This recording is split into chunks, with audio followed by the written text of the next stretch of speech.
इस वक्त एक भरपूर मुहिम जारी है। -1 की गुफ्तगू कहां से शुरू हुई? बात ज़द आम है और घर घर चर्चा हो रहा है कि शायद कोई ऐसा प्लान बनाया जा रहा है जिससे इमरान खान साहब को -1 किया जाए आने वाली सियासत से। ये जो -1 की गुफ्तगू है ये उस वक्त शुरू हो गई थी जब पंजाब के बाई इलेक्शंस में जो रिस्पांस मिला, उसके बाद ये बात तो तय हो गई कि ये बात तो बड़ा मुश्किल है कि इमरान को इलेक्शनों में हराया जाए। आपको लगता है 22 तारीख को मामला हल हो जाएगा? बहुत सारे लोग ये कह रहे हैं फर्द जुर्म आयद करने का फैसला तो कर लिया है ना, अगर खुदा न खास्ता कोई सजा हो गई तो फिर फर्द जुर्म तो खैर अभी उसमें तो बड़ा टाइम लगता है, वो फिर एक्सेप्ट होगी, फिर जुरिडिक्शन है, फिर बाकी चीजें हैं, तो वो अभी तो खैर अगर वो जुरिडिक्शन में भी जाए तो वो तो फिर लंबी कहानी है। फवाद चौधरी, मुझे ये बताइएगा, वो लोग ये कहते हैं कि इमरान खान साहब कौन से ऐसे अनोखे लाडले हैं कि उनके कहने पर हम अरबों रुपए के इलेक्शंस अभी करा दें, और क्यों करा दें? हम जब भी क्राइसिस मुल्क में एक हद से आगे जाता है तो आप क्या करते हैं? जब पार्लियामेंट्री डेमोक्रेसी होती है तो आप इलेक्शन करवाते हैं। खैर साहब, आज दो खबरें मुझे लगता है फवाद चौधरी साहब ने हमें दे दी। एक जो सबसे अहम बात है वो उन्होंने ये कहा है कि पाकिस्तान के लिए वे फॉरवर्ड ये कि टेम्परेचर्स नीचे आने की जरूरत। ये कैसे होगा? मुमकिन कैसे करेगा? इसे कौन मुमकिन करे? गवर्नमेंट तो ये चाहती नहीं है। खान साहब इतने बड़े लीडर हैं कि उनके हाथ में है कि वो टेम्परेचर ऊपर ले जाएं, चाहे तो नीचे ले आए, क्योंकि सब लोग उनकी हर बात मानते हैं। इस वक्त ये डिसाइड हो जाता है ये शख्स को अब सियासत से बाहर करना है, जैसे नवाज शरीफ का था। तो क्या आप समझते हैं कि इन हालात में खान साहब के साथ ये होना चाहिए, ये करना चाहिए? अगर ये हो जाता है तो मजीद मुल्क एनार्की की तरफ या मजीद इंस्टेबिलिटी की तरफ नहीं जाएगा? इस वक्त खान साहब को ये समझने की जरूरत है कि ये जो उभार होते हैं ना, ये आर्जी होते हैं, ये परमानेंट नहीं होते। खान साहब के पास पाकिस्तान के मसाइल का कोई सोल्यूशन नहीं है, ना इकोनॉमी का है, ना एग्रीकल्चर का है, ना यूथ के लिए कोई प्रोग्राम है, कोई प्रोग्राम नहीं दे रहे। वो एजिटेट कर रहे हैं।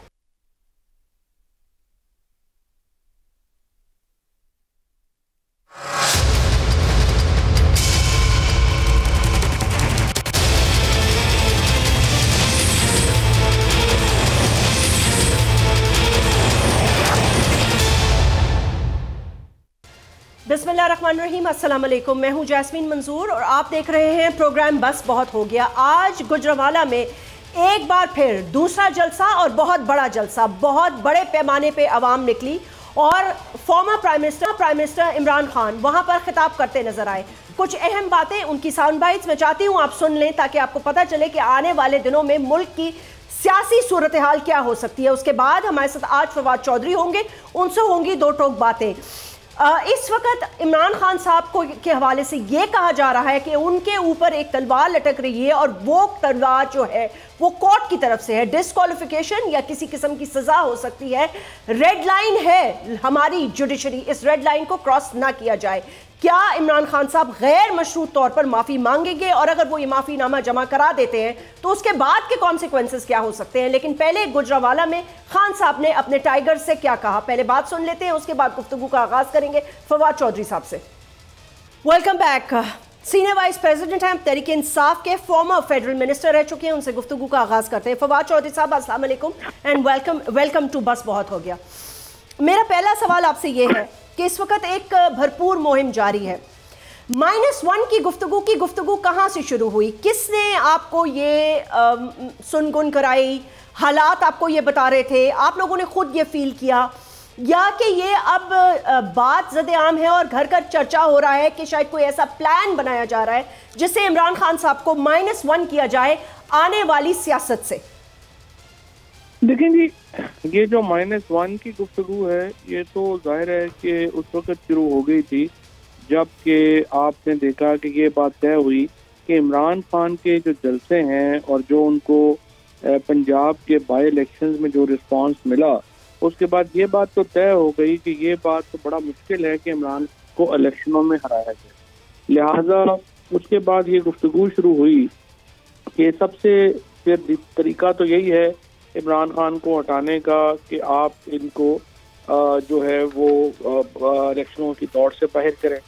उसके बाद फिर आपको याद होगा कि जब एक सुहेल वराइद साहब जो हैं वो नवाज शरीफ से मिल के आए और उन्होंने के टीवी पे ये बात कही कि नवाज शरीफ ये कहते हैं कि जमहूरियत या गैर जमहूरियत वो तो बाद में देखी जाएगी, लेकिन हमें सबसे पहले इमरान खान की डिस्क्वालिफिकेशन चाहिए। और उसके बाद इलेक्शन कमीशन को ये जो है वो मूव किया गया, उसके बाद जो है वो बाकी जो सारे माह है उधर मूव किया गया और मकसद सिर्फ यही था कि किसी तरीके से इमरान खान को नॉकआउट किया जाए। पाकिस्तान में पहले भी अल्ताफ हुसैन जो हैं वो माइनस हुए हैं, लेकिन उनका और जो नवाज शरीफ का दोनों के उसके ऊपर अल्ताफ हुसैन के ऊपर टेररिज्म के और क्रिमिनल केसेस थे, और जो ये है अपना नवाज शरीफ उनके ऊपर करप्शन केसेस थे, और दोनों पॉपुलैरिटी जो है वो खो चुके थे। जबकि यहाँ पे तो जो इमरान खान का मामला है उसमें ये था कि इमरान खान तो is at the peak of his popularity, तो और फिर उनके ऊपर कोई केसेस नहीं है। तो अब ये एक मुश्किल सूरत हाल है इनके लिए कि इमरान खान को ऐसे वक्त में डिस्क्वालीफाई करना कतई तौर के ऊपर उस तरह का मामला नहीं है जिस तरह से अल्ताफ हुसैन का या आपने नवाज शरीफ का। फवाद चौधरी साहब, ये बात तो obviously writing on the wall है कि जो दो नाम आप ले रहे हैं उसमें चले नवाज शरीफ साहब का तो नाम मैं ले लेती हूँ, he was the former prime minister of this country, मगर एक इंसान को तो बिल्कुल ही आप निकाल देना सियासत से, उसको तो माइनस करने का सिर्फ सारा मकसद ही ये था कि उसने पूरे मुल्क में दहशतगर्दी और कराची में खूना गर्दी मचाई हुई थी, तो वो तो माइनस खुद ही हो गया क्योंकि उसने झंडे जलाने शुरू कर दिए और पाकिस्तान के खिलाफ नारे लगाने शुरू कर दिए। तो खान साहब का मवाजना तो उस शख्स से किसी तरह भी हो ही नहीं सकता। आपने सिर्फ मिसालें दी कि ये दो शख्स माइनस हुए, तो मैंने कहा चले नवाज शरीफ का जिक्र कर देती हूँ, उनके साथ फिर भी सियासी तौर पर किसी तरह का मुआवजा हो सकता है, बट आपने कह दिया उन पे करप्शन केसेस थे, ठीक है, उनको भी इकामा पे निकाला गया। इकामा भी एक झूठ है कि उन्होंने झूठ बोला आवाम से, उन्होंने कहा मेरी जिंदगी एक खुली किताब है, वो खुली किताब नहीं थी। अब मुझे ये बताइए कि जो इस वक्त इस्लामाबाद में 2 केस सब जुडिस केस, तो हम बहुत एहतियात के साथ बात करेंगे and we'll just touch the paraphrase. 2 मौक़िफ़ मेरे सामने आ रहे हैं जब मैं बात कर रही हूँ सीनियर क़यादत तहरीक इंसाफ की। एक का मशवरा ये है कि गैर मशरूत तौर पे माफ़ी नामा दाखिल करा दिया जाए, दूसरी ये कहती है कि अगर ऐसा कर दिया और वो माना ना गया, वो एक्सेप्ट ना हुआ, तो डायरेक्ट डिस्क्वालिफिकेशन है। Is that correct? नहीं, डायरेक्ट डिस्क्वालिफिकेशन तो खैर नहीं है, फिर तो ट्रायल ही चलेगा ना अगर आपने कर लिया। देखिए मैं आपको बताऊं, अब तक हम 3 दफ़ा अपॉलॉजी कर चुके हैं। ये कहना मैं माफ़ी मांगता हूँ, ये कहना आई रिग्रेट, ये कहना I take my words back, I never wanted to hurt anyone, ये सारे यही है ना। अब ये अनक्वालिफाइड अपॉलॉजी या अनकंडीशनल अपॉलॉजी जो है वो तो एक वर्ड है।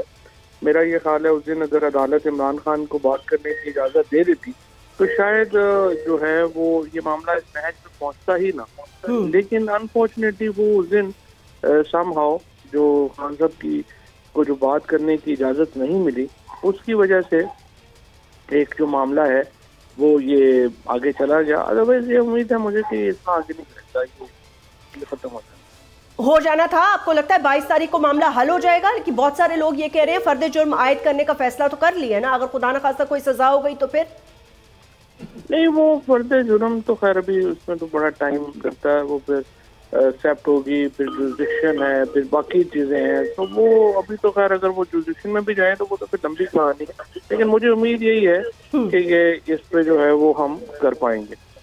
आप कर पाएंगे, ठीक है। सो ऑब्वियसली आपने इस हवाले से कोई ना कोई स्ट्रैटेजी तो तैयार की होगी which coming in the coming days आप लोग ऑब्वियसली शेयर करेंगे। खान साहब ने आज कहा कि पूरा मुल्क को मैसेज देना चाहता हूँ, अपने आप को मोबिलाइज करें, ये करें वो करें। फवाद चौधरी साहब, because you know I have a very long standing relationship with you, तो मैं I can take the leverage of asking you some difficult questions. Well they are not really difficult. मैं खाली ये कहना चाहती हूँ कि आप लोगों ने कहा बैकडोर चैनल से किसी से गुफ्तगू नहीं हो रही, मतलब जाहिर है वो खान साहब ने कहा मैं अपनी ज़िंदगी खुदा न खास्ता दे सकता हूँ लेकिन चोरों से बात नहीं करूँगा। वेल दैट्स फाइन, बिकॉज ये सारी जद्दोजहद ही उनके खिलाफ है।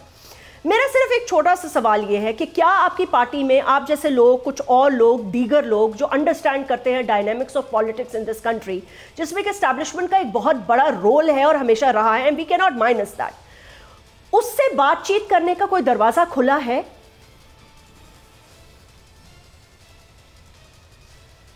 फवाद, क्या आप कुछ? जी, हम तो चाहते हैं इलेक्शंस करवाना, और हम ये चाहते हैं कि इलेक्शंस की तरफ जो है वो हमें जाना चाहिए। अब हमसे इलेक्शंस, एक तो ये है कि हमें इलेक्शंस की जरूरत है, लेकिन हमसे ज्यादा पाकिस्तान को इलेक्शंस की जरूरत है। इसलिए जजमेंट कि आपने जिस तरीके से आप रोज मीडिया फॉलो करती हैं, आपने देखा होगा पिछले 5 महीनों में एक भी कोई ऐसी बात नहीं आई कि जहाँ पे कोई नया प्रोजेक्ट लग रहा हो, कोई पाकिस्तान में कोई बिजनेस एक्टिविटी हो रही हो, इवन अभी ये जो सैलाब का मामला आया है, आप देखें अगर कंपैरिजन करें जब जनरल मुशर्रफ साहब पाकिस्तान के सदर थे और ज़लज़ला आया था, या फिर 2010 के सैलाब आए थे, किस तरह पाकिस्तान के दोस्त मुल्क उसकी इमदाद को आए थे। लेकिन अब हम देख रहे हैं कि ये बिल्कुल पाकिस्तान एक आइसोलेट हुआ है, पाकिस्तान इतनी बड़ी तबाही हुई है और हम अकेले उसमें खड़े हैं।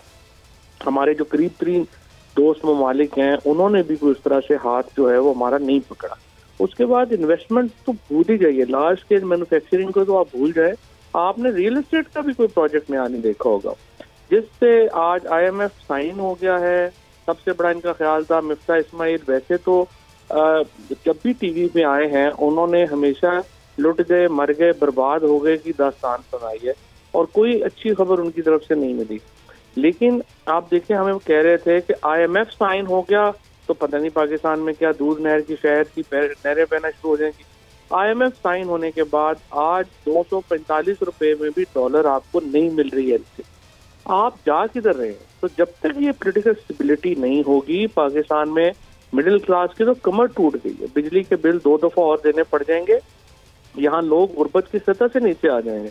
तो this what's going on now is totally unacceptable.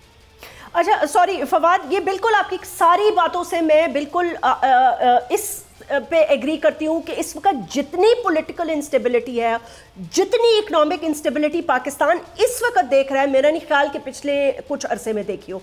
But I think उस वक्त मेरे ख्याल से ऑडियो से वीडियो पे स्विच हुए थे, तो प्रॉबेबली शायद you missed my question. Coming back to that, मैं ये कह रही थी कि पाकिस्तान में ठीक है, इनसे बात नहीं हो सकती, ऑपोजिशन से बात नहीं हो सकती, इनसे नहीं हो सकती, बिकॉज उनके खिलाफ तो एक जद्दोजहद है ना। This is what he stands for, his political fight is for हकीकी आज़ादी जो इनके अगेंस्ट है। तो इनसे तो बातचीत नहीं हो सकती, दो टोक वो कह चुके।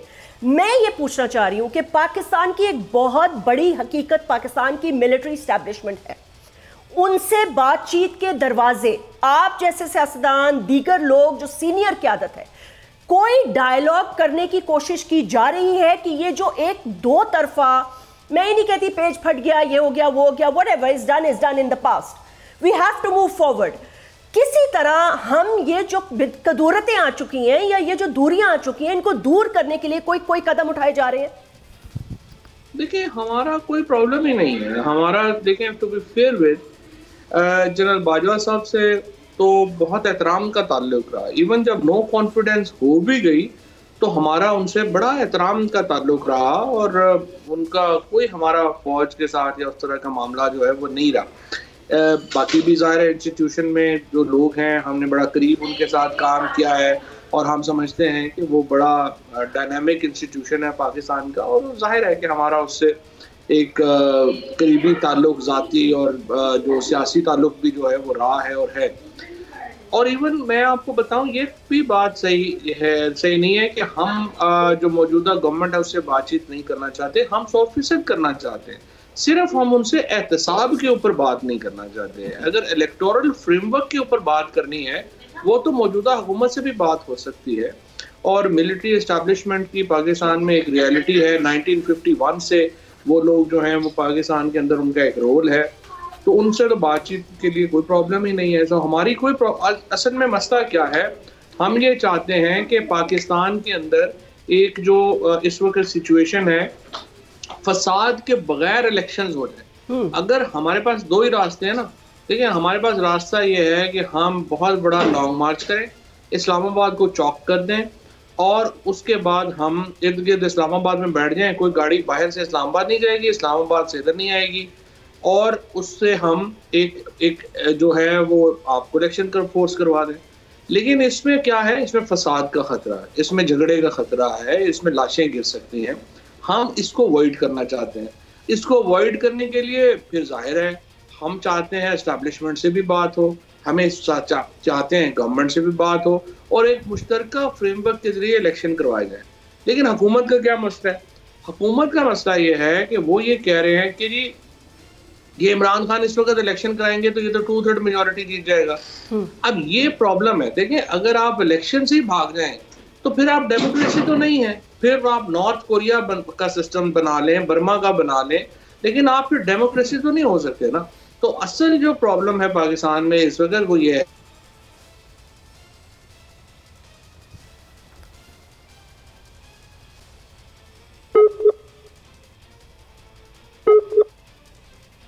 तो कोई बात, just take him on the audio, ठीक है। वो बहुत अच्छी बात कर रहे थे फवाद चौधरी साहब, बड़ी रीजनेबल उन्होंने कहा कि हमारा बड़ा प्यार का रिश्ता है, एहतराम का रिश्ता है, एंड ऑब्वियसली वर्किंग रिलेशनशिप रहा है, 3.5 साल उन्होंने एक दूसरे के साथ काम किया, so they understand each other pretty well. वो ये कहते हैं कि बात हो सकती है लेकिन हम एहतसाब पे कोई बात नहीं करना चाहते और एहतसाब के हवाले से कोई बात नहीं करना चाहते, लेकिन अगर -1 की ख्वाहिश रख रही है गवर्नमेंट तो वो किसी किस्म की एनार्की, इंस्टेबिलिटी मजीद मुल्क में किस तरह अफोर्ड करेगी।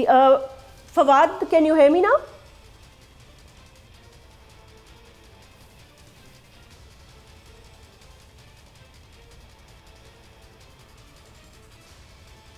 अच्छा सॉरी फवाद, वो I think your Skype froze, that's okay. So हम अपनी गुफ्तगू वहीं से करेंगे बातचीत।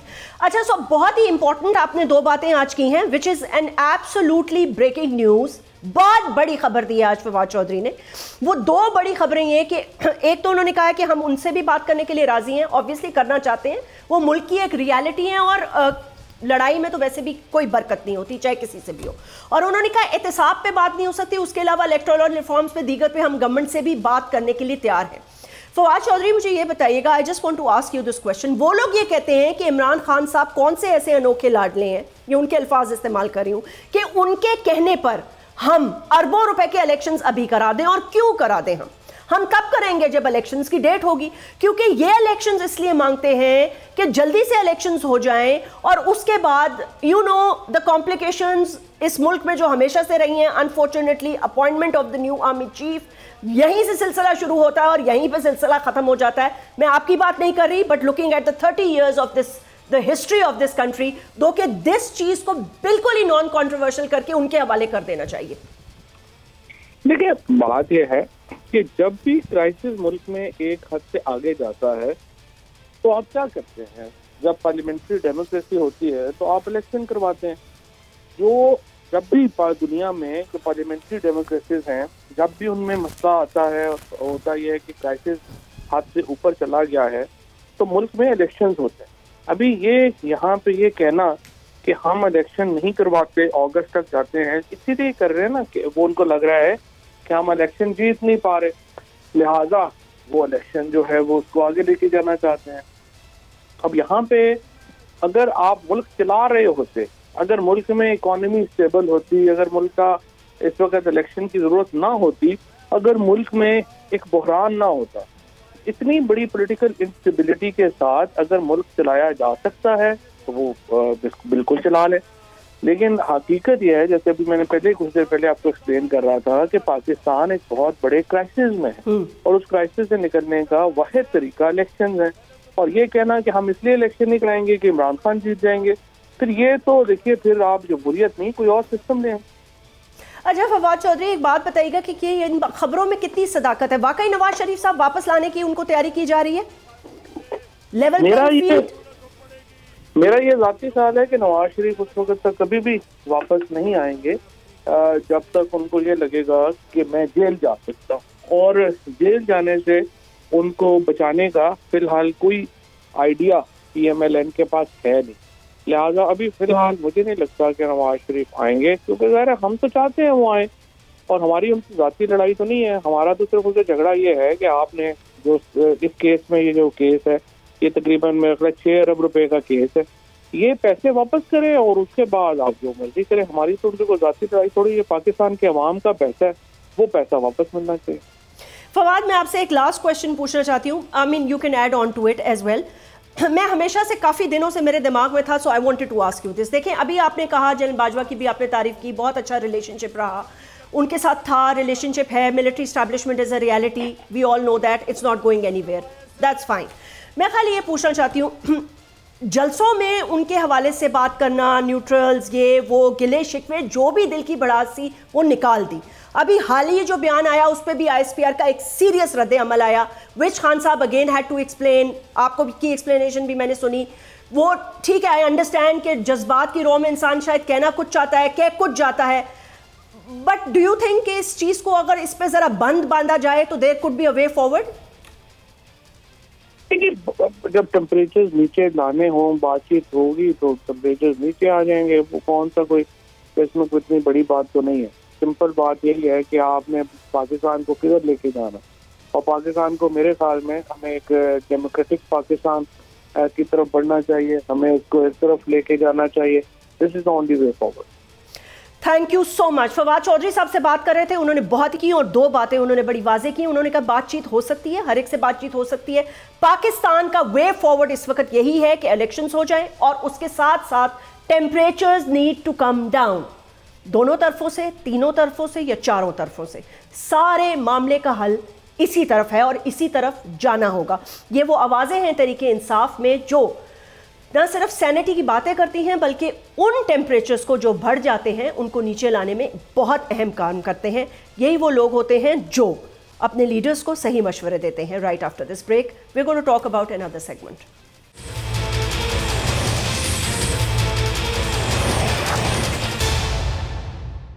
वेलकम बैक नाज़रीन। आपने सुनी गुफ्तगू फवाद चौधरी साहब की। हमने उनसे बड़े दो टोक सवाल किए और उन्होंने बहुत ही एप्ट और बहुत ही टू द पॉइंट जवाब दिए। बहुत बड़ी खबरें आज उन्होंने हमारे साथ शेयर की।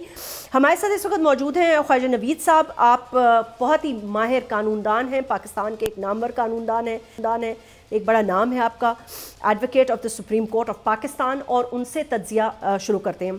ख्वाजा साहब बहुत बहुत शुक्रिया, अस्सलाम वालेकुम एंड वेलकम। बहुत शुक्रिया जी। ख्वाजा साहब गुफ्तगू आपने सुनी। आई थिंक फवाद चौधरी साहब ने बहुत ही नपे तोले अल्फाज में बहुत आला जवाब दिए और ही वॉज वेरी क्लियर। कोई भी जवाब एम्बिगुअस नहीं था और कोई भी इधर उधर की बात नहीं की है, डायरेक्ट जवाब दिए हैं। अच्छा ख्वाजा साहब, आज दो खबरें मुझे लगता है फवाद चौधरी साहब ने हमें दे दी जी, जो इससे पहले भी शायद दी होंगी उन्होंने, बिकॉज वो ऑब्वियसली मीडिया पे उनका बहुत ज़्यादा लाइक इंटरव्यूज़ वगैरह चलते हैं, बातचीत चलती है उनकी, लेकिन उन्होंने आज बड़े कॉन्फिडेंटली दो बातें की हैं। एक जो सबसे अहम बात है वो उन्होंने ये कहा है कि पाकिस्तान के लिए वे फॉरवर्ड ये है कि टेम्परेचर्स नीचे आने की ज़रूरत है। That's right. ये कैसे होगा, मुमकिन कैसे करेगा, इसे कौन मुमकिन करेगा? गवर्नमेंट तो ये चाहती नहीं है, वो नहीं चाहती, वो तो चाहेगी कि ये लड़ें आपस में तो अच्छा है, जितना ज़्यादा लड़ाई होगी उतना ज़्यादा उनको फ़ायदा है। अब ये है कि देखें खान साहब इतने बड़े लीडर हैं कि उनके हाथ में है कि वो टेम्परेचर ऊपर ले जाएं चाहे तो नीचे ले आएँ, क्योंकि सब लोग उनकी हर बात मानते हैं इस वक्त। तो टेम्परेचर अगर नीचे लाना चाहें तो खान साहब के बाएं हाथ का काम है, तो कोई बड़ी बात नहीं है, ही कैन ब्रिंग इट। लेकिन उसके लिए पहले खान साहब को भी तो ईज करें ना। ऐसे थोड़ी है कि वो वन साइडेड टेम्परेचर नीचे ले आएंगे। पहले आप भी तो जो उनके ऊपर आपने दबाव और हमले शुरू किए हुए हैं, कम से कम वहाँ से तो कोई हैंड ब्रेक लगाएं। मैंने कहा ना आज, मैंने आपके सामने बात की कि जलसों में ये जो कुछ अपना भड़ास निकालनी थी निकाल दिया, बंद बांधने की जरूरत है जी। तो उसी पे तो उन्होंने कहा कि yes temperatures need to come down. तो जाहिर है वो तो मतलब एक तरफ से होगा तो उस तरफ से होगा ना, बिल्कुल सही, क्योंकि आप यहाँ से वार करेंगे तो वहाँ से कोई ना कोई मतलब है whatever you say or do has consequences। देखिए जी, बात यह है कि इस वक्त जो अपरेंटली खान साहब का अपर हैंड है, क्योंकि अवाम उनके हाथ में है, ठीक है, और जो उन्होंने बंद बांधे हुए हैं अवाम के, तो ये बहुत बड़ी बात है और उसको बंद ही रहना दें। खुदा ना खास्ता वो अगर बंद लूज हो गए तो फिर मुल्क में अनारकी हो जाएगी, अनारकी हो जाएगी तो फिर it will be free for all. गुर्बत तो पहले ही है, आदमी घर से तंग है, रोटी से तंग है, बिजली के बिल से तंग है, बारिशों से तंग है, सैलाब से तंग है। अब अगर उसको आप ज़रा सा थोड़ा सा और पुश कर देंगे तो खुदा ना खास्ता वो मरने के लिए तैयार हो जाएगा। अब वो जब मरने के लिए तैयार हो जाएगा तो जो मरने के लिए तैयार होता है वो मारने के लिए भी तैयार होता है। It's two way. तो खुदा ना खास्ता वो नौबत आदमी सिर्फ मरने के लिए नहीं आता, वो मारने के लिए भी आता है। अल्लाह वो वक्त ना दिखाए कि पहले ही इतनी तबाहियां आ चुकी हैं मुल्क में। कमरुज़्ज़मान कायरा साहब रोकना है जी बिल्कुल। ख्वाजा साहब कमरुज़्ज़मान कायरा में ज्वाइन किया है, एडवाइजर हैं प्राइम मिनिस्टर के ऑन कश्मीर अफेयर्स, गिलगित बल्तिस्तान के, लेकिन उनका अपना ज़ाती तारुफ ये है कि वो पाकिस्तान के एक बहुत ही ये कहूँगी कि बहुत ही सोबर सुलझे हुए पाकिस्तान पीपल्स पार्टी से उनका ताल्लुक है। खुद भी फेडरल इंफॉर्मेशन मिनिस्टर रह चुके हैं। सो बहुत ही ज़्यादा कामली एंड क्वाइटली, मतलब है कि वो बात भी कहते हैं और उसमें वजन भी होता है। तो कायरा साहब बहुत बहुत शुक्रिया, welcome to the show. Thank you. Kaira साहब बहुत बहुत शुक्रिया वक्त निकालने का। अच्छा कायरा साहब, मुझे तो आज दो इत्तलात मिली, यानी कि दो खबरें मेरे तक पहुंची। अभी मैं फवाद चौधरी साहब से बात करी थी, एक तरफ वो गुजरावाला का जलसा था, फिर उसके बाद उसमें एक क्लिप है, वो मैं आपको आगे चल के सुनाऊंगी इलेक्शंस के हवाले से जब हम बात करेंगे। उन्होंने कहा टेम्परेचर्स नीचे आने की जरूरत है और उन्होंने कहा कि ना हम एस्टैब्लिशमेंट से बल्कि हम गवर्नमेंट से भी बात करने के लिए तैयार हैं, लेकिन हम इनसे एहतसाब पे बात नहीं करना चाहते। तो आपको लगता है कि रवैये में कुछ लचक आई है या कुछ ऐसी पार्टी के मेंबर्स हैं जो इस राह को हमवार कर रहे हैं कि बातचीत के अलावा आप कोई रास्ता नहीं है वे फॉरवर्ड के लिए? देखिए, होता यह है कि इंसान बाज़ औक़ात अपने एक्ट्स का या अपने लफ्ज़ों का, अपने कहे हुए तकरीरों का उसके सहर में या उसका कैदी हो जाता है, उसके जाल में फंस जाता है। दुरुस्त है। खान साहब ने जो टेम्परेचर बढ़ाया है, ये टेम्परेचर कोई सहवन नहीं बढ़ गया, कोई अचानक नहीं बढ़ गया, ये उनकी एक बड़ी सोची समझी पॉलिसी का हिस्सा है और ये कोई उनके गवर्नमेंट से बाहर निकलने पे नहीं बढ़ा। ये जब वो 2018 का इंतखाब या उससे पहले, बल्कि जब 2013 के इंतखाब में उन्होंने इलेक्शन लड़ा और उसके बाद उन्होंने जाके धरना और जो सारा अमल शुरू किया, अगर आप देखते हैं तो वहाँ से उनका एक स्लाइड शुरू होता है, एक फ्लाइट शुरू होती है और उसमें तंज है, तलखी है, गाली है, अटैक है, तज़हीक है, अपने मुखालिफ के खिलाफ जो चाहे आपने कह देना है, वो एक उन्होंने एक रास्ता इख्तियार किया जिसके लिए उन्होंने फॉर्मल मीडिया और सोशल मीडिया का बड़ा भरपूर और बड़ा ताकतवर इस्तेमाल किया। मैं मानता हूँ इस बात और उसके नतीजे में उनको कामयाबी मिली। अब 2013 के बाद 2018 का इंतखाब आता है तो उसमें खान साहब बड़े जोर से अपने सारे मोडम का इस्तेमाल करते हैं और वो तकसीम का है कि जो इदारा, जो फर्द, जो ग्रुप उनके साथ है, उनके नजरिए का हामिल है, उनकी सोच के साथ है, वो ठीक है, और जो उनके साथ नहीं है, वो इंडिविजुअल है, वो ग्रुप है, वो जमात है, जो भी है, वो गद्दार है, उसको कोई जीने का हक नहीं है। अपोजिशन उस वक्त की और आज की हुकूमत जो है उनको भी पाकिस्तान के लोगों ने वोट दिए थे ना। खान साहब को भी 30%, 31% वोट मिले थे, बाकी वोट उनके खिलाफ पड़े थे। तो जो खिलाफ पड़े थे उनके नुमाइंदों को वो नुमाइंदा मानने को तैयार नहीं है। उनका एक सेल्फ क्रिएटेड अपना एक तरीकाकार था, उन्होंने बड़ा सक्सेसफुली इस्तेमाल किया उसको कि जी मुल्क के सबसे बड़े चोर हैं, सबसे बड़े डाकू हैं, ये इन्हीं की वजह से आपके बच्चों को खाना नहीं मिल रहा, ये हो रहा है वो। यदि उन्होंने और कोई वे फॉरवर्ड नहीं दिया, लेकिन ये जो डेप्रिवेशन है जिसका अभी जिक्र कर रहे थे मेरे कलीग और दुरुस्त कर रहे थे कि लोगों के अंदर महरूमियां जो होती है वो उनको तशद्दुद पे, लड़ाई पे ले आती है, तो खान साहब ने इश्तहा तो बढ़ा दी है, तनाव तो बढ़ा दिया है, लेकिन उसका वे फॉरवर्ड कोई नहीं है। फिर उन्होंने इदारों के साथ मिलकर सारा कुछ किया और कहते रहे कि हम एक पेज पे हैं। जब एक पेज पे नहीं रहे और कहा कि जी हम न्यूट्रल हो गए हैं, इदारों ने कहा, तो फिर न्यूट्रल्स को गालियां देनी शुरू की। और अब उनका ये सारा जो तनाव है, ये जो तसादम है, ये जो लड़ाई है, उनकी पॉपुलैरिटी में इसने इजाफा किया। लिहाजा खान साहब अपने उस हथियार को जो उनकी पॉपुलैरिटी में इजाफा कर रहा है उसको कैसे छोड़ेंगे। अब बाकी सारी जमातें तो जब अपोजिशन में थी तब भी उनसे बात करने को तैयार थी, आज भी तैयार है। अगर फवाद चौधरी साहब ने कहा कि हम उन पे अकाउंटेबिलिटी पे बात नहीं करें तो उनसे कौन कर रहा है इस पर बात? ये फिर एक शरारत है कि आपने कहा कि हाँ हम बात करते हैं, लेकिन देखें जी हमने एनआरओ पे बात नहीं करनी। तो कौन कह रहा है एनआरओ पे बात करो भाई? किसको शौक है एनआरओ पे बात करने का और कौन होते हैं आप एनआरओ देने वाले? लेकिन ये शरारतन या जब एक प्रेशर बिल्ड हो जाता है तो उस बिल्ड हुए प्रेशर को डिफ्यूज करने के लिए वो करते हैं कि जी ठीक है हम बात करने को तैयार, लेकिन ये शर्त है पहले इलेक्शन की डेट दे दें, हम एहतसाब पे बात नहीं करेंगे। इसी तरह जरा गौर कीजिए, खान साहब मुख्तलिफ इदारों पे हमलावर हो जाते हैं, इलेक्शन कमीशन पे हमलावर हो जाएंगे, अदालतों पे हो जाएंगे, फौज पे हो जाएंगे, अपोजिशन उनकी जो मुखालिफ जमातें उन पे तो हमलावर है ही। और जब उसके ऊपर वो टेस्टर लगा के देख लेते हैं, एक आध दिन में अगर उसके रिएक्शन तगड़ा आ जाता है तो फिर कहा जाएगा कि नहीं हमारा मतलब तो ये था ही नहीं, हमारा तो ये, हमने तो कुछ और कहना चाहा था। तो वो एक बाकायदा कंसिडर्ड कंसिस्टेंट पॉलिसी के तहत कर रहे हैं। लिहाजा मेरी दानिश में ये मुमकिन नहीं है कि खान साहब को कायल किया जाए। बाकी जमातें तो कायल हैं, वो तो ऑलरेडी इकट्ठी है। मीडिया को भी चाहिए, आप जैसे दानश्वरों को भी चाहिए कि ये देखें, ये कहना कि जी सियासतदानों को इकट्ठा होना चाहिए, तो कौन नहीं होना चाहता? अगर बाकी लोग कह रहे हैं कि होना चाहिए, मैं भी कह रहा हूँ होना चाहिए, मुस्लिम लीग भी कह रही है, JUI भी कह रही है, जमात इस्लामी भी कह रही है, अल्लाह हादल क्या बाकी।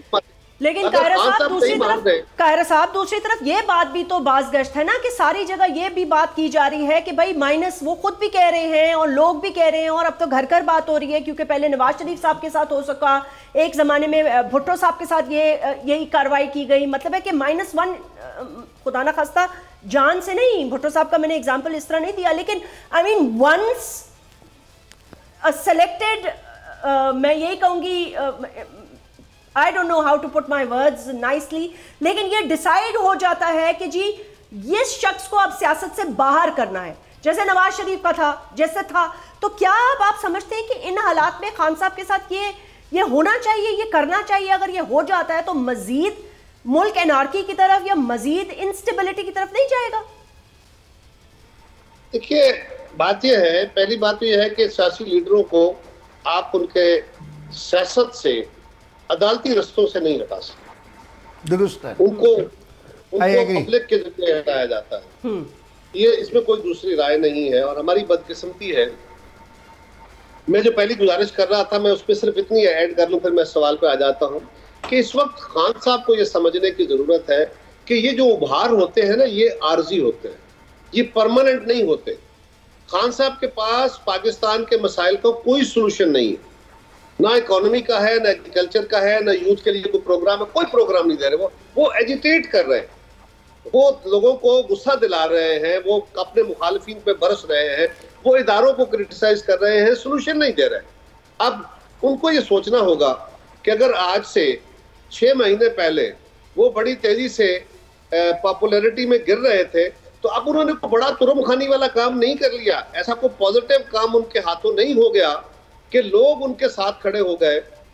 वो पहले उनके अपने एक्ट्स और पॉलिसीज, जब वो गवर्नमेंट में थे, लोगों को डिलीवर करने की पोजीशन में थे, उस वक्त लोग उनसे हट रहे थे। आज उन्होंने क्या कर लिया कि लोग उनके साथ खड़े हैं। ये टेम्परेरी उभार होते हैं, इनको बदलते हुए देर नहीं लगती, पब्लिक ओपिनियन तब्दील भी होते हैं। लेकिन ये बात तयशुदा है कि खान साहब इस वक्त न किसी इदारे के साथ बात करना चाहते हैं, ना वो जो बाकी जमातें हैं उनके मैंडेट को मानने को तैयार है, ना वो अदालत के सामने ही अपने आप को सही तरह प्रेजेंट करने को तैयार है। वो एक और स्टेट ऑफ माइंड में, और ये बड़ा खतरनाक बात है कि मुल्क का एक पॉपुलर लीडर जो है, एक जमात का सरबराह जो है, वो इस फिजा में हो, और वो इंडिविजुअल के तौर पे, जमात के तौर पे नहीं है। It is Imran Khan. उनका हर वक्त कहता है, शाह महमूद कहता है, फवाद कहता है, बाकी लोग कहते हैं कि जी PTI मीन्स इमरान। इमरान खान कहता है जी मैं हूँ, मैं अक्लमंद हूँ, मैं ज़हीन हूँ, मैं इस मुल्क को सबसे बेहतर जानता हूँ, मैं यूरोप को बहुत बेहतर जानता हूँ, यानी मैं ही हूँ और कुछ नहीं है। तो जो मैं वाली कैफियत है, ये बहुत खतरनाक है। इससे खान साहब को बाहर आना चाहिए, तभी वो मुल्क के लिए बेहतर काम कर सकेंगे, और तभी कोई बेहतरी का रास्ता कलेक्टिव विजडम से निकलेगा। आपका जो सवाल ये था, जी कायरा साहब जवाब दे दे। मैं जरा ख्वाजा नवीद साहब से थोड़ी कोर्ट की कार्रवाई पे बात करना चाहती हूँ। जी छोटी सी इतनी गुजारिश कर लूँ। आपने फरमाया कि हमारी तरफ से क्या हो सकता है, वे फॉरवर्ड क्या होना चाहिए। खान साहब को हटाने का रास्ता कोई बंदा, कोई जमात, कोई ग्रुप, कोई इदारा नहीं कर रहा। मसलन तोशा खाना में उन्होंने अपने अगर तोहफे लिए तो ठीक है, लीगली लिए, अनएथिकली बेच दिए, इलीगली नहीं, अनएथिकली बेच दिए, इखलाकी तौर पे दुरुस्त नहीं था।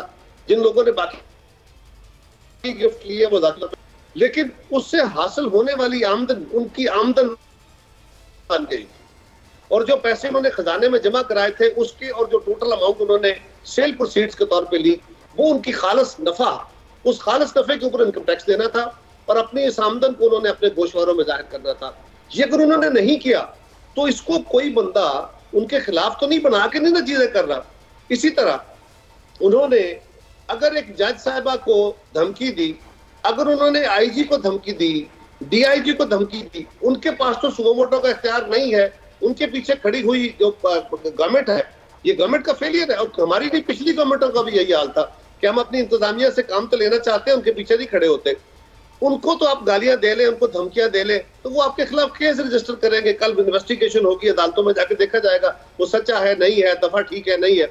लेकिन अदालत के जज साहिबान ने, हाई कोर्ट ने, इस्लामाबाद हाई कोर्ट ने, जहां से खान साहब को रिलीफ भी मिलता रहा, उस हाई कोर्ट ने ये बैठ के फैसला किया, किसी दरखास्त पे नहीं। ख्वाजा नवीद साहब इसको अप्रिशिएट करेंगे, किसी फर्द के कहने पे नहीं, किसी बार काउंसिल के कहने पे नहीं, एट देयर ओन जजेस ने ये असेस किया कि ये जो कुछ कहा गया है ये बहुत गलत बात है, ये कानून के गिरफ्त में आने वाला काम है, लिहाजा उन्होंने उनको नोटिस दे दिया है। अब सवाल ये, खान साहब कह रहे हैं मुझे हटाने की -1 का फार्मूला चल गया है। जो पहली तौहीन थी वो एक सेशन जज की थी, एडिशनल सेशन जज की जी। अब वो इस्लामाबाद हाई कोर्ट को कह रहे हैं कि मुझे एलिमिनेट करने की, सियासत से हटाने की एक साजिश हो रही है। वो सीधा सीधा अदलिया को, इस्लामाबाद हाई कोर्ट को इस साजिश का मेन मोहरा कह रहे हैं। नहीं कायरा साहब, नहीं कायरा साहब कब कहा है उन्होंने? आज भी उन्होंने कहा है कि मैं अतहर मिन्ना साहब की और उनकी अदालत की बहुत रिस्पेक्ट करता हूँ। ठहरे वो यार, मैं आपकी बहुत इज्जत करता हूँ, 2 गालियां भी साथ दे देता हूँ। कहता नहीं मैं तो बड़ी इज्जत करता हूँ। किसको कह रहे हैं -1? कहां से होना है? -1 तो हो रहा है, अगर होना है, अगर उनको सजा हो गई तो सजा किसने देनी है? हाई कोर्ट ने, जहाँ केस चल रहा है। लेकिन वो कह रहे हैं ना कि इसके पीछे मुहर्रकात कुछ और हैं। समझने की कोशिश तो करें ना। नो, इस तरह नहीं है। अच्छा सर, एक सेकंड, ठीक है, -1 का फार्मूला है जी। -1 का फार्मूला क्या हो सकता है? उनको अदालत के जरिए हटाया जाए। हाँ, अदालत या फॉरेन फंडिंग या कोई भी जो भी केस है। नहीं, मैं फॉरेन फंडिंग तो एक तरफ है ना, फॉरेन फंडिंग हमने ठीक है, अभी की अदालत की बात फॉरेन फंडिंग का अकाउंट किसने खराब किया है? मेरा सवाल यह है कि अदालत को आज वो कह रहे हैं कि आप मेरे खिलाफ साजिश कर रहे हैं या साजिश के शरीक हैं। ये कहने के बाद अच्छा वो कहते नहीं मैं तो अदालतों का एहतराम करता हूँ। किस बात का एहतराम है? सर एक मिनट दीजिएगा, यहाँ मैं एक लीगल पॉइंट लेना चाहती हूँ। ख्वाजा नवीद साहब, ये जो कायरा साहब ने गुफ्तगू की, आपने फवाद की गुफ्तगू से कायरा साहब का भी मौक़िफ़ आपने सुना। आज उन्होंने जो खान साहब ने गुजरावाला में तकरीर की, आई डोंट नो आपने सुनी या नहीं सुनी, but he categorically kept on saying कि मैं उनका बहुत एहतराम करता हूँ, जजेस का एहतराम करता हूँ, मैं इज्जत, जो भी वो फैसला करेंगे मुझे कबूल होगा।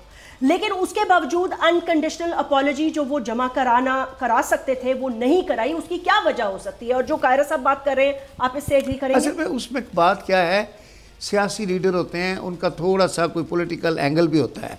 सपोज मिसाल के तौर पे वो इतना बड़ा हीरो है, वो समझते हैं कि भाई मैं अगर माफ़ी मांगूँ तो मेरी ये सारा जो हीरोशिप है वो कम हो जाएगी।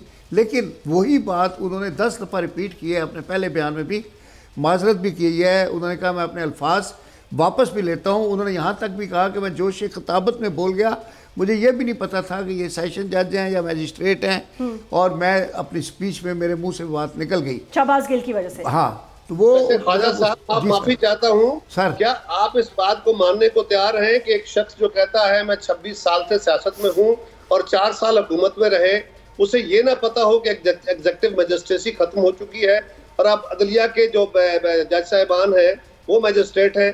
क्या आपका ज़हन मानता है? और अगर ऐसा ही है तो फिर उसको सियासत करने का क्या हक है? नहीं सर, जब वो इतना बड़ा लीडर खड़ा होता है उस पे पोडियम पे, तो वो जोश खताबत में कुछ भी किया जाता है, वो फिर बाद में रिग्रेट भी करते हैं। और उन्होंने कहा कि मैं उसके लिए माजरत करता हूँ, रिग्रेट भी करता हूँ। और उस वक्त निकल गई ज़ुबान। वो कहते हैं ना, ज़ुबान से निकली हुई बात और बंदूक से निकली हुई गोली वापस नहीं होती। तो अब वो निकल गई बात और वो उनको एहसास भी फ़ौरन ही हो गया कि गलत बात निकल गई, और उसके लिए उन्होंने कई दफ़ा माजरत भी कर ली है।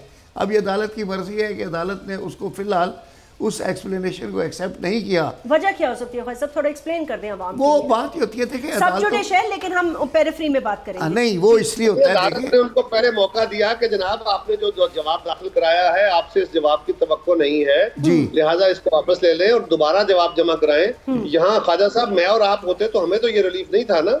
ये तो वो ऐसा क्यों कह रहे हैं कायरा साहब, ऐसा क्यों कह रहे हैं कि आपको ये रिलीफ नहीं था? नहीं होता ना जी। एक्चुअली क्या है कि हमारे यहाँ एक कन्वेंशनल सिस्टम है कि वो हम जब कंटेम्प्ट के केसों में आते हैं तो we actually ask for unconditional apology और एक जुमला लिखते हैं कि I throw myself at the mercy of the court. अब अदालतों को ये जुमला बार बार पढ़ने की आदत हो गई भी है। अब अगर किसी ने ये जुमला नहीं लिखा, हाँ, तो उसमें लिखने में कोई कबाहत नहीं है। वो जैसे हर एफिडेविट में लिखा होता है। आप रोज ये भी तो कहते हैं ना लॉर्डशिप, तो लॉर्डशिप सुनने की भी आदत हो वो ये नहीं सर, नहीं वैसे वैसे इसमें सर जैसे कायरा साहब जैसे हम हर एफिडेविट के नीचे लिखते हैं that what ever stated above is true and correct, चाहे वो करेक्ट हो या ना हो, आखिरी जुमला लाजमी होता है। अच्छा ख्वाजा साहब, on a serious note, on a serious note, my knowledge and belief, जी सर ख्वाजा साहब ऑन अ सीरियस नोट, ये कहा जी, ये पुराना गोरों का निजाम था ना लॉर्डशिप वाला, यस यस, आज तक हम लॉर्डशिप से बाहर अभी तक चल रहा है, बिल्कुल सही है। ख्वाजा साहब ऑन अ सीरियस नोट, 22 तारीख को क्या हो सकता है? 22 को अल्लाह रहम करेगा, वो तो करेगा इंशाल्लाह, 21 को भी करेगा, वो तो 19, 18, 17 हर रोज करेगा, परवरदिगार है मेरा, वो तो हर वक्त रहम करता रहेगा। जी जी, 22 को कोर्ट में क्या हो सकता है? मैं समझता हूँ कि इंशाल्लाह ताला कोई एमिकेबल सोल्यूशन निकल आएगा। मतलब मेरा ज़हन नहीं कहता कि खुदा ना खास्ता कोई इमरान खान को सजा हो जाएगी। तो फर्द जुर्म आयद करने का क्या मतलब है? नहीं, फर्द जुर्म में तो वो पूछेंगे कि भाई आपके ऊपर ये जुर्म है, आपने ये जुर्म किया है, वो कहेंगे no sir it is incorrect, I do not plead guilty, I claim trial. फिर ट्रायल के बाद गवाहियाँ शुरू हो जाती हैं, गवाहों के फिर क्रॉस एग्जामिनेशन शुरू हो जाएंगे। तो एक तरफ ये फिर चार्ज फ्रेम होने से पहले भी एक लीगल पॉइंट है जो अहमद खान साहब बेहतर समझते हैं, वो उनको उठाएंगे वो जब वक्त आएगा कि आया chief justice of the high court has powers to invoke the suo motu notice, वो कर सकते हैं कि नहीं कर सकते। जहाँ तक मेरी नॉलेज है सिर्फ chief justice of Pakistan, supreme court का जो चीफ जस्टिस है 184 में वो सो मोटो कर सकते हैं। हाई कोर्ट के जजेस जो हैं उनको शायद सो मोटो का इख्तियार नहीं है, लेकिन बहरहाल अहमद खान साहब बेहतर जाते होंगे। ये फरमाइए कि सुओ मोटो तो एक और प्रोविजन है ना, यहाँ कंटेम्प्ट है, कंटेम्प्ट का नोटिस जो है वो जज साहब जो खुद महसूस है वही नोटिस लेते हैं, जिनकी भले वो हाई कोर्ट का जज हो या सुप्रीम कोर्ट का हो। हाँ, अगर किसी और मामले पे, किसी और वाक़े पे, किसी और इशू पे उन्होंने नोटिस लेना हो तो वो सुओ मोटो होता है। ये तो कंटेम्प्ट, वो आप सही कह रहे हैं कि कंटेम्प्ट की पावर तो उसी जज को है जिसकी कंटेम्प्ट होती है, himself can take the notice और उसका वो ऑर्डर भी कर सकते हैं, या उसको सुपरवाइजरी कोर्ट को ले सकता है। जी जी जी बिल्कुल। अगर उस दिन अपॉलॉजी जमा करवा देते, हाँ करा दे, मेरा तो अभी भी मशवरा है, बल्कि वो ये लिख के दे दे कि सर मैंने वो नहीं कहा जो आपने समझा है। ये क्या बात हुई सर, आपको गलतफहमी हो गई है, मेरा मतलब कंटेम्प्ट का था ही नहीं। बोला हुआ रिकॉर्डेड सर, मेरा जुमला है कि मैंने वो नहीं कहा जो आपने समझा। नहीं, आप और उनको उलझा रहे हैं और समझाने की जगह और फंसवा रहे हैं। भाई साहब ये ना कहें आप, कायरा साहब बड़े काबिल आदमी है, वो बेहतर समझते हैं। नहीं, वो रिकॉर्डेड है, आप ये क्यों नहीं कह सकते? बड़ी लतीफ बात कही है, वकील है ना, उन्होंने बड़ा वो जुमला है जो जिसके बहुत सारे मैंने निकलते हैं। बिल्कुल, मैंने वो नहीं कहा जो आपने समझा है, बस बात ही खत्म हो जाएगी। बट ये हो सकता है क्या ख्वाजा साहब, ऐसे हो सकता है? बिल्कुल, क्यों नहीं, मैं वकील होता है तो मैं यही कहता। वो ही कह चुके हैं ना, कह चुके हैं, ये एक तरह वो कह चुके हैं, कायरा साहब, because there is no time, मुझे क्विकली कमेंट आपसे लास्ट ये चाहिए था। वो ये पीटीआई वाले तो कह रहे हैं कि इंतखाबात आपने डिले कराए, और बिलावल साहब की ट्वीट है कि ये इंतखाबात से भाग रहे हैं। उनकी छोड़े ना, वो तो छोड़ते ही रहते हैं, उनका तो काम ही है ना, बात करो यू टर्न ले लो, वो तो झूठ के बादशाह है, उनकी क्या बात करनी। सवाल ये है कि इस वक्त जो बात कहने की जरूरी है वो ये है कि मेरी गुजारिश है आपसे और आपके जरिए पाकिस्तान के अवाम से भी और खान साहब से भी, खुदारा सांस लीजिए, कोई बंदा अपने साइज से बड़ा नहीं होता, क्योंकि आपके पास अल्लाह ताला ने अगर आपको ये मौका दे दिया, और ये मौका जैसे भी बन गया, आपके टेक्नोलॉजी ने आपको ये मौका फराहम कर दिया, आपकी स्किल ने कर दिया, लेकिन आपके पास वे फॉरवर्ड नहीं है। पाकिस्तान इतना कम्प्लेक्स मुल्क है, इतने कम्प्लेक्स प्रॉब्लम्स हैं कि इस वक्त हमें किसी तरफ से, आप मुआशरे के अंदर कोई सेगमेंट ऑफ सोसाइटी उठा ले, किसी इदारे को उठा ले, कहीं से बेहतरी की खबर नहीं है। खान साहब, अगर आपने इस वक्त होश से, अक्लमंदी से काम न लिया तो आप अपना भी नुकसान करेंगे, आप मुल्क का भी नुकसान करेंगे। अल्लाह ना करे। कायरा साहब, इसी नोट पर मैं अख्तिताम करना चाहूंगी। ये मैसेज आपका कायरा साहब, खान साहब के लिए था, लेकिन मेरा मैसेज इस वक्त के तमाम पॉलिटिकल पार्टीज के लिए, जिसमें खान साहब, पीपल्स पार्टी, पीडीएम, हर पार्टी है कि you must rise above the cause and unite for Pakistan, because half of the country is devastated with the floods. So please leave your politics aside for a minute and think about those millions of Pakistanis who have no home, no shelter, no life and maybe no hope. So keep yourselves tuned to Bol. अपना ख्याल रखिएगा। अल्लाह हाफिज।